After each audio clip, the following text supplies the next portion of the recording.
Well, first of all, I want to start by thanking PAC, both the board and Akimi, for the recognition today. I can't thank you enough, and I can't say enough about the organization. I was speaking to Akimi before we started. On a little more than $1 million budget, this organization does phenomenal things in this community around social justice and education, and we should all be proud that we're helping them. I actually had the opportunity, I saw Michael Farrell, he's in the audience someplace, to visit the ACE Academy a while back, and I have to tell you, I had the opportunity to meet several Rodrigos in the course of one day. Kids who are standing up and saying, I own my educational gap, I have a plan to close that gap, I'm going to get back on track, and I'm going to graduate from high school. I was astounded by the honesty that I got from these young kids who were 2, 3, 4 years behind and in 5th, 6th, and 7th grade. I mean, they were really stepping up, and I think that was a gift that the community got back through the work of the PACT organization. Also, before I get started, I should also congratulate Emmett. It's great being on stage with you. You and your organization do phenomenal work in the community, so thank you and congrats. As I listened to Jesus up here talk about his experience with immigration, it actually made me think back. My very first community engagement as a young kid, besides collecting dimes for the March of Dimes, I'm so old, I collected dimes to the March of Dimes. Remember those little envelopes? You'd fill the envelope in, you had 50 dimes, you turn the envelope in, you did your good deed for the week. My parents were big on the March of Dimes.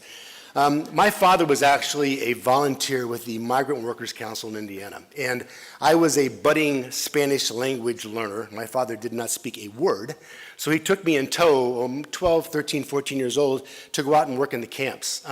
We worked on housing needs, shelter, basic food, getting the kids in school, clothing, making certain the workers were actually being treated right by the farmers in the community. And it was an eye-opener for me, and I think that was really the intent of my father, quite honestly, to drag me along.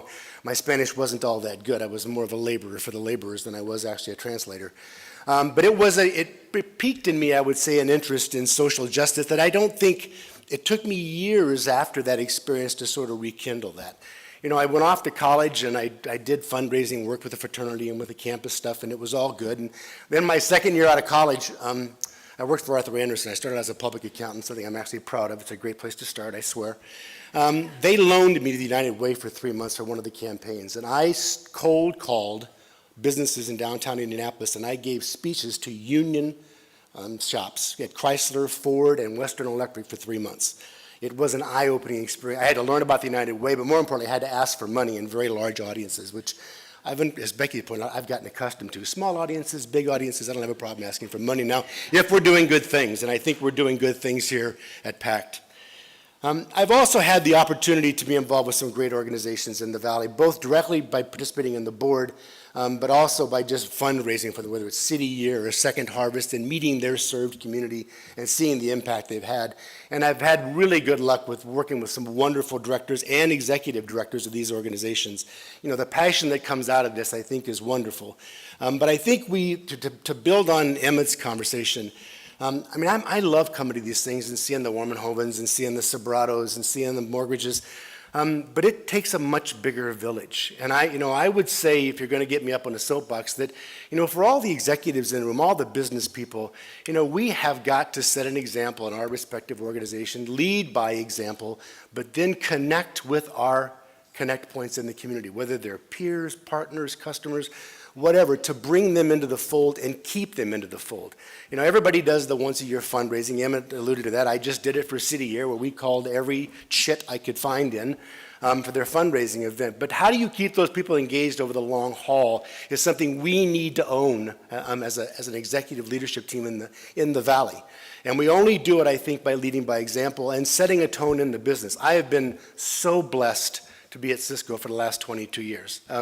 Not only has it been hugely financially rewarding for me, but it's been personally rewarding to work with the quality of leadership in the organization and having the tutelage and mentorship of John Mortgage, who set a tone from day one that Cisco was going to be engaged, we were going to give back, and there was an expectation in the community of our executives. It made it easy with that as a foundation for me to be influential in the Valley. And I do carry the mantle inside of Cisco of placing our executives on boards where I believe they can make a difference and where there's a natural connection for them. On top of that, I would also speak to all of the employees in the audience. You should set a very high bar for your employer. You should ask about their CSR responsibility. You should ask about their sustainability goals. You should ask about volunteering. You should press for a match. That groundswell will help corporations who haven't quite stepped up yet sort of come in to fill the gap. We need more people involved, and we've got to come at it, I think, from many, many different directions. And then I would also say, you know, for the not-for-profits in the room, and I know Tay's going to shoot me later for this, but you just got to keep asking. You are doing good things. You just got to remind us all the time.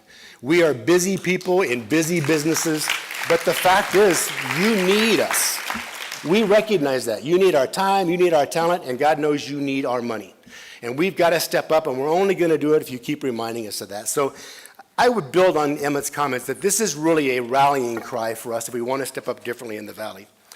I want to close with a quote that I actually found a couple of years ago that I didn't use at the time, but I'm going to use today because if you look at where I've sort of focused my attention with the March of Dimes on Prematurity and the Islamic Network Group around prejudice in the community for Muslims and the work at Second Harvest for basic human needs, and then my work at City Year and with CARE doing humanitarian work around the world, I really felt like this quote from Ralph Waldo Emerson really summed up sort of who I am and why I do what I do.